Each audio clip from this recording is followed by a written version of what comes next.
In August 1991, inside a Phoenix operating room, a 35-year-old woman named Pam Reynolds faced a life-threatening brain aneurysm.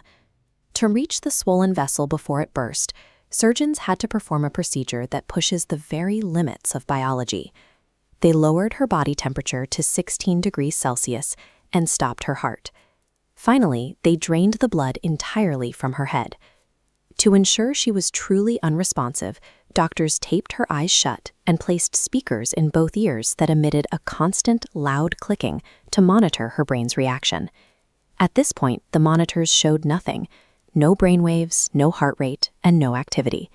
By every clinical standard, Pam Reynolds was dead. The surgery was a success, but the real mystery began when Pam woke up. She claimed that during the time she was clinically dead, she was actually hovering near the ceiling, watching the doctors work on her body.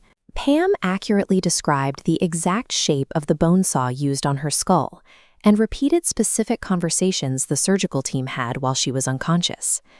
These near-death experiences, or NDEs, present a difficult choice for researchers. We have to decide if these stories are evidence of an afterlife or simply the brain's final hallucinations. This creates a direct conflict between centuries of human belief and the rigorous data of science.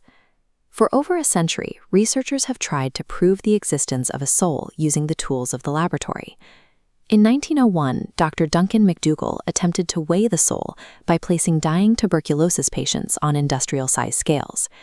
He claimed that at the moment of death, the patients lost exactly 21 grams. While later studies showed this was just the evaporation of sweat and breath, the idea of a 21-gram soul became a permanent fixture in our movies and books. Scientific interest shifted in the 1970s when researchers like Raymond Moody began collecting hundreds of accounts from patients who survived clinical death. Moody discovered a remarkably consistent sequence. Patients across the world reported being declared dead, traveling through a dark tunnel, and watching their entire lives flash before them in an instant. While these identical stories feel like proof of a shared destination, they actually provide neurologists with a roadmap to explain the experience through biology. The tunnel of light is oxygen deprivation. The visual cortex edges shut down, while the center fires, creating a bright tunnel. Feelings of peace and the life review are triggered by endorphins, causing random electrical activity in the temporal lobe, retrieving our memories. Even the feeling of floating outside the body can be explained as a biological coping mechanism. We see this exact phenomenon in healthy fighter pilots. When pilots are spun in centrifuges to simulate high G-forces, the blood drains from their brains. As they lose consciousness, they report the exact same out-of-body sensations and tunnel vision experienced by dying patients. These visions also vary by culture. In India, people often report seeing the messenger of death, Yamraj, while Americans see angels. This suggests that the dying brain simply projects the religious stories we were told as children. Through this scientific lens, the profound near-death experience is simply the final, dramatic chemical act of a failing biological system. Despite these biological explanations, the case of Pam Reynolds still presents a problem. Brain chemistry can explain how a person feels, but it struggles to explain how a clinically dead person can observe external facts. Endorphins don't explain how Pam, who was blindfolded and deafened by clicking speakers, knew that the surgical saw looked like an electric toothbrush, or how she correctly identified the specific voice of the lead cardiologist. Most remarkably, Pam recalled being shocked with a defibrillator exactly twice to restart her heart. This was a detail so obscure that even her lead surgeon didn't remember it until he went back to review the surgical notes. These documented anomalies are the cracks in our scientific theories.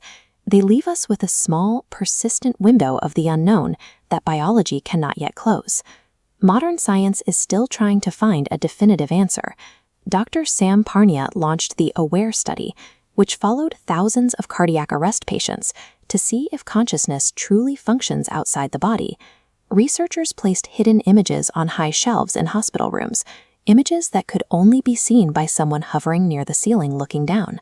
After years of study, the results were inconclusive. While many patients reported out-of-body feelings, none were able to accurately describe the hidden images, leaving the question of consciousness beyond the brain officially unanswered.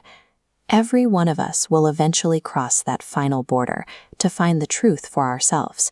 Until then, these mysteries remind us that our consciousness is extraordinary and that the life we are living right now remains our only verifiable certainty.